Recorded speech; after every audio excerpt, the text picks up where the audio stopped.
Well, hi everyone. I wanted to make a video today about the ESV Heritage Bible in Wellington leather, which is the new leather. Previously it was in Horween leather, and I think it's very similar, maybe just a little bit darker, but wears similarly to the Horween leather, although I've never actually seen a Horween Bible, but from what I can tell online, it's very, very similar. I wanted to primarily do a size comparison because if you're watching this video, somehow you've gotten to it, you probably already know everything that you need to know about this edition.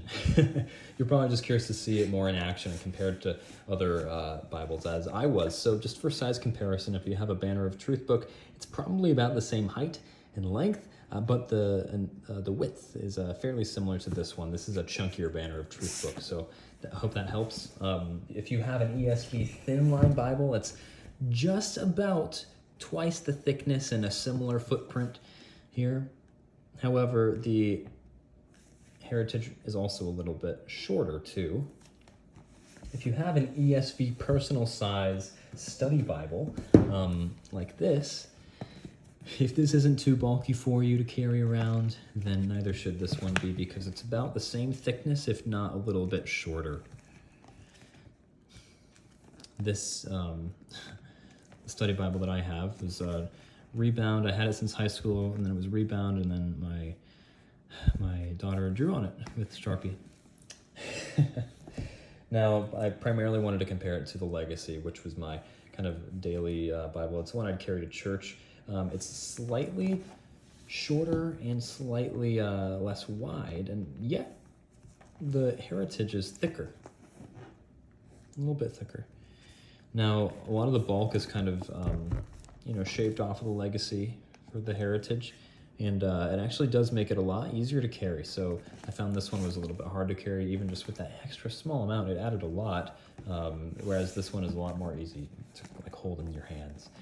This edition is a great reading edition. I think they're very judicious in the amount of space they have between the lines, as well as this font size. It's very much, it feels like a reading Bible. It's even easier and more entertaining to read, or I should say enjoyable to read, easier to read than the Legacy Bible. There are not as wide margins, of course.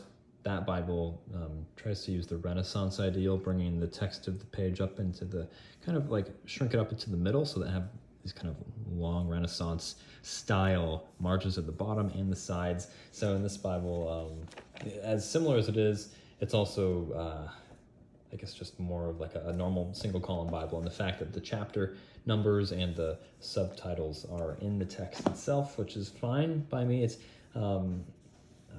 it is, the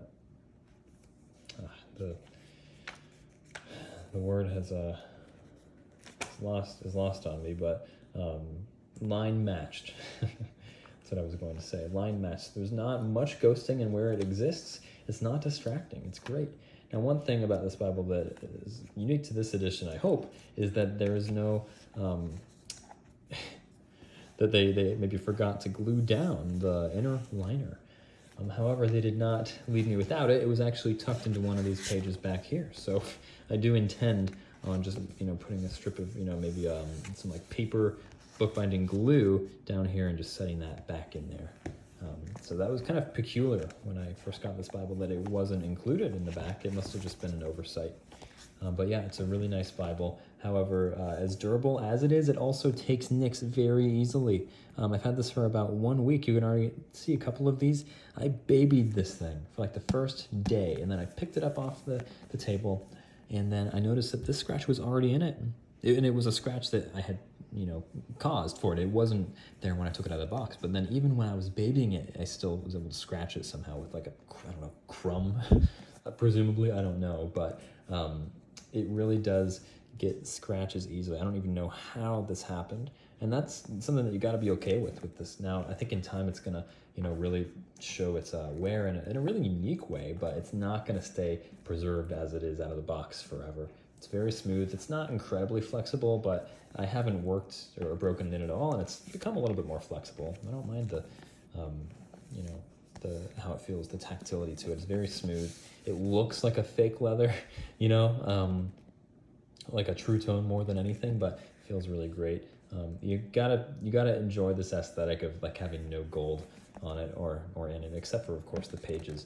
And even then, the red under the gold, I've noticed that the red is stronger. Like maybe they sprayed it on a little bit more on the bottom half, then it gets a little bit lighter on the top half. I don't know if you can really tell or not, but anyway, it's a really good addition. Both the ribbons are stacked, which I know people are not really a fan of that. Neither am I, but it's not an incredible deal to me. It doesn't matter too much. But yeah, this is the Bible. I really enjoy it.